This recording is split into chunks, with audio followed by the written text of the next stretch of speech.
So you're heading back to Bloomfield Road this weekend. It's a club where you didn't spend too long. You only made 7 appearances, but it was at a special time for the club. So what are your memories of that period? Yeah, I mean, came on loan from Huddersfield, which was division below, so it was a surprise for me. I hadn't played for a long time. Then Holloway rang up, and yeah, I think we played Cardiff away. I think the first game was 0-0 draw, which then turned into the playoff final game, didn't it? So yeah, it was good times. Holloway, good character, lad's brilliant. I think he only played 7 times during it, but looking back then, I don't think I actually ready to play games, which was in that division anyway. But no, I enjoyed it. Yeah, and what a time for the club. Promotion to the Premier League. Yeah, when you joined, could you sense that the club was going to go on that kind of run to get them up, or was it a bit of a surprise along the way? I think it's a bit of a surprise, and obviously, confidence breeds when you're winning games, and we had a great run towards the back end of the season.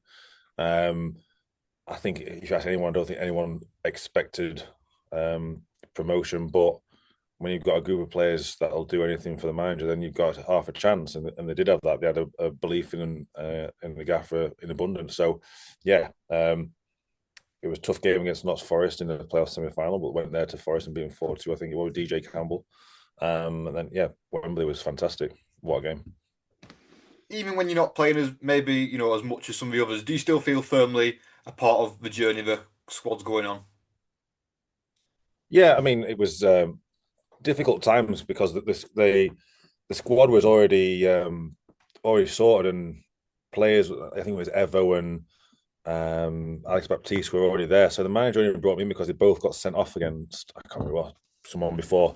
So he brought me in to replace them. And I said to him, like, look, he said to me, you're only going to play when these two are available. So it was difficult, but yeah, I still felt part of it. And it was always there on a cold. I think the first day was snowing. I think I stayed at the Hilton, and it was snowing. I got there late because my car got stuck in snow, and then got there late. And then, yeah, good times, really good times.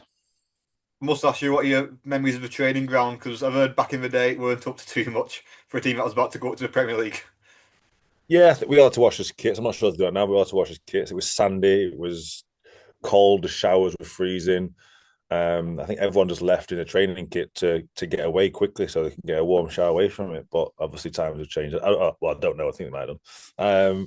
But yeah, it was literally just everyone. It was so cold, especially at the bottom of that runway. There's a runway there, isn't there? It was just freezing. The wind coming in from the sea was freezing. So yeah, it was good times. You mentioned Ian Evatt was obviously someone who was in front of you in the pecking order. He's going to be his first home game back at the club. So could you always tell that he was going to be a coach further down the line? Um, yeah, I think he always had ambitions of doing it. He was a character.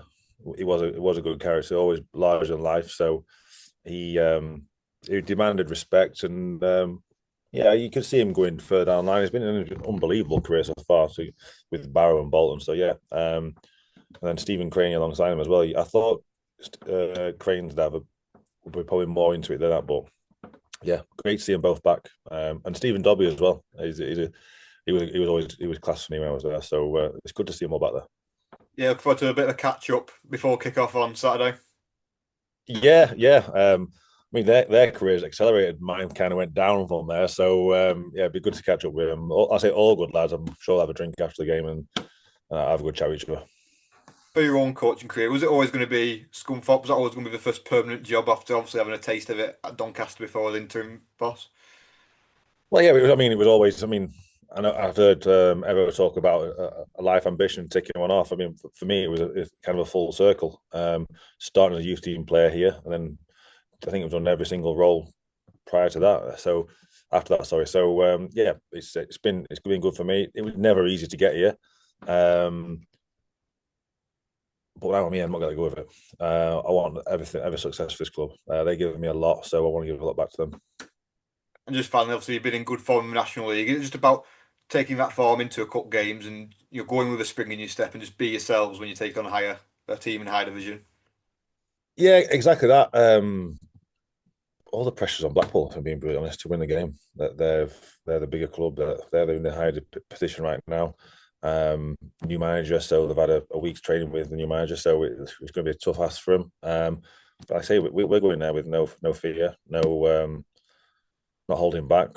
But everything we've done, like it's got us this far in the National League so far. So just a continuation of what we've been doing. Everyone's looking forward to it. It's the first time in a while since we've been in the proper round of the FA Cup. So you don't get many opportunities in the National League. So let's go with both hands and see where it takes us.